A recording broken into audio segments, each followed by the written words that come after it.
Hi everyone, I'm Jules from Resin Jules, and today I'm going to teach you how to create a stunning striped vase, oval tray and candle jar with the marbelux starter kit. Marbelux is an incredible casting powder and liquid which allows you to create pieces of art in just 60 minutes. It's easy to work with and I will take you through every step in this video. Inside your kit you will find an instruction booklet, a small scoop, a set of 5 colours, red, yellow, green, blue and black, 900 grams of casting powder, 300 grams of liquid, a large blue stirrer, a set of jugs and small stirrers, 2 pairs of nitrile gloves and your 3 silicone moulds. One thing to note is that there are some foam keeping the mould shape and these need to be removed before pouring. First things first, pop on your gloves from your kit and an apron to protect your clothes, and then clear and cover your workspace. To work with marbelux, you will also require a set of weighing scales, so you'll need to get those out as well. Marbelux is a 2-part system. It is made up of 3 parts powder to 1 part liquid, meaning for every 75 grams of powder, you require 25 grams of liquid. But don't worry, we have worked it all out for you. If you flip to page 4 in your booklet, it will tell you exactly the amounts needed for each mould. Our top tip is to only mix enough marbelux for 1 mould as it sets fast after mixing, so you need to work quickly. Right, let's get started. My first mould I will be making is the striped jar. On page 4, it tells me I require 86 grams of powder and 29 grams of liquid. I start by measuring out the powder in a large jug. 87 grams is close enough. I then give the liquid bottle a little shake as the contents can separate a little bit and we want them to be well combined. Before measuring out my liquid into one of the small jugs. For this jar, I only need 29 grams of liquid. I then pour the liquid into the large jug and begin stirring. You want to mix for 1 to 2 minutes to ensure it's silky smooth. If there are any lumps, use your stirrer to smoosh them into the liquid. Once it's totally smooth, you are done. Once mixed, you have 10 minutes to work with the marbelux before it becomes too thick to pour. If you're in a warm room or you've mixed up a large amount, this can be even less. If you are adding colour, we recommend leaving it for roughly 4 minutes to slightly thicken before adding it. This really helps the colours become more vivid when added, especially when you are going for a marble effect. For this striped jar, I am going for a single pink colour, so I will just add some red pigment. One thing to note is that because marbelux is white to begin with, adding some red to white will make it go pink. If I wanted it to be solid red, I would need a lot more of the pigment. Once added, I mix it all in until I get this beautiful pink colour. When pouring it in, I only pour a small amount first and run it around the mould.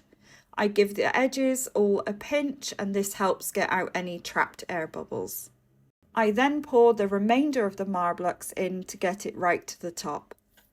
Once filled, I go round and give it a tap and a wiggle. Again, this releases any air bubbles. And that's it, it is done. You will want to give the jar at least 30 minutes to set solid, but I'm giving it 60 minutes to make it easier to demould as it will be stronger. If it feels a little warm when you go to demould, then that means it's still curing and just give it a tad longer.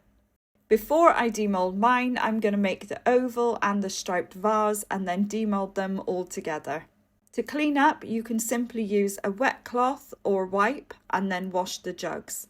If it's set solid in the jug, you can just crumble it up into the bin. Right, oval tray time. Once again, I flip to page 4 to check my measurements. I add my powder first and then go on to pour the liquid into the smaller jug.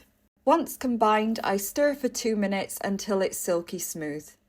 For the oval tray, I will be following the marbling tutorial from page 9 of the instructions. The first thing you need to do is take your small stirrer and dip it into the colour of your choice. I then push it all the way to the bottom of the jug. Moving slowly up, I do 3 circles. Once at the top, I draw an S shape onto the surface. You can repeat this with more colours or play around with it to get different designs, but for this tray I'm just going to stick with one colour. When pouring into the tray, you don't want to pour too slowly as you can lose the marbling effect. Once again, some taps and wiggles of the edges will release any trapped air bubbles. It's as easy as that. After cleaning up the jugs again, I move on to the striped vase, my favourite out of the three. For this, I require 395 grams of powder and 132 grams of liquid, as stated on page 4. This is too much liquid for one of the small jugs, so I add it to 2. Once combined, I stir until silky smooth.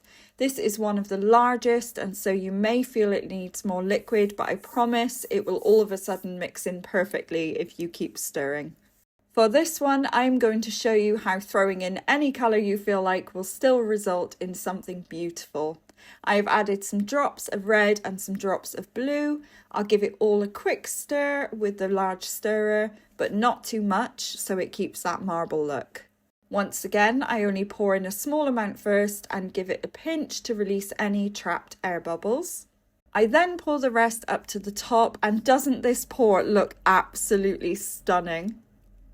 Once filled right up, I give the whole mould a few taps to get out any remaining bubbles. And we are done, and it is time to demould these beauties. Starting with the oval tray, this is absolutely gorgeous. I love the marbling. The striped vase come out exactly as I wanted, and I think the small striped jar looks stunning as well. I love how the tips look slightly darker. You may notice when demoulding there are some extra cured marbelux which comes off at the edges. This is totally normal. You can also sand them down with sandpaper if there are any slight imperfections that you want to fix.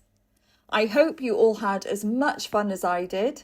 If you have any questions at all, feel free to reach out to us via email or the live chat, and happy crafting!